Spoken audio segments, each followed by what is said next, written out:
गेल्या 100 दिवसापासून दिल्ली येथे सुरू असलेल्या शेतकरी आंदोलनास सिन्नर येथील वंचित बहुजन आघाडीच्या वतीने तहसीलदार राहुल कोताडे यांना निवेदन देऊन पाठिंबा दर्शविण्यात आला। तसेच यावेळी सिन्नर तालुका भारतीय बौद्ध महासभा व समन्वय विद्यार्थी आंदोलन सिन्नरच्या वतीने आंदोलनास पाठिंबा असल्याचे निवेदन देण्यात आले। दिल्ली येथे सुरू असलेले शेतकरी आंदोलन हे न भूतो न भविष्यती असे केंद्र सरकारच्या विरोधातले आंदोलन आहे। 100 दिवस पूर्ण होऊनही सरकार या आंदोलनाची दखल घेत नाहीये। महाराष्ट्र सरकारने महाराष्ट्रातील शेतकरी विरोधी कृषी उत्पन्न बाजार समितीच्या कायद्यात दुरुस्ती करणारा अध्यादेश ताबडतोब काढावा। शेतकऱ्यांच्या मालाला किमान आधारभूत किंमत द्यावी। शेतकऱ्यांची माल वाहतूक करण्यासाठी मुख्यतः भारतीय रेल्वेचा उपयोग होतो। भारतीय रेल्वेचे खाजगीकरण करण्याचा सरकारचा हेतू आहे। याबाबत भारत सरकारने जे कायदे केले आहेत ते रद्द व्हावेत, यासाठी वंचित बहुजन आघाडी शेतकऱ्यांच्या आंदोलनास जाहीर पाठिंबा देत असल्याचे निवेदन सिन्नर तालुका वंचित बहुजन आघाडी, सिन्नर तालुका भारतीय बौद्ध महासभा व सम्यक विद्यार्थी आंदोलनाच्या वतीने तहसीलदार राहुल कोताडे यांना देण्यात आले।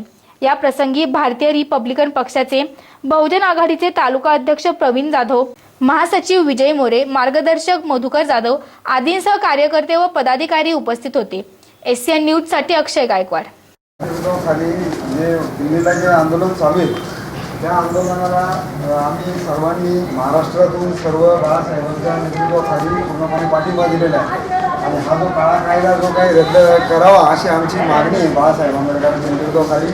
तर आमच्या सिन्नर तालुक्याच्या वतीने आम्ही अशी विनंती करतो की हे सरकारपर्यंत निवेदन तुम्ही पोहोचवावं आणि सरकारला कळवावं तुमच्या वतीने सुद्धा की बाबा सिन्नर तालुक्यामध्ये सुद्धा या दिल्लीतला सरकारने जो कायदा बनवलेला आहे शेतकऱ्यांच्या विरोधातला, हा कायदा ताबडतोब रद्द व्हावा अशी आमची एक कळकळीची मागणी आहे सरकारकडे, जेणेकरून शेतकऱ्यांचा आत्महत्या परत करायची वेळ येणार नाही। आज जवळजवळ 80-90 दिवस झालेले आहेत, शेतकरी तिथं बसलेले आहेत, कोणी त्याची दखल घेईना।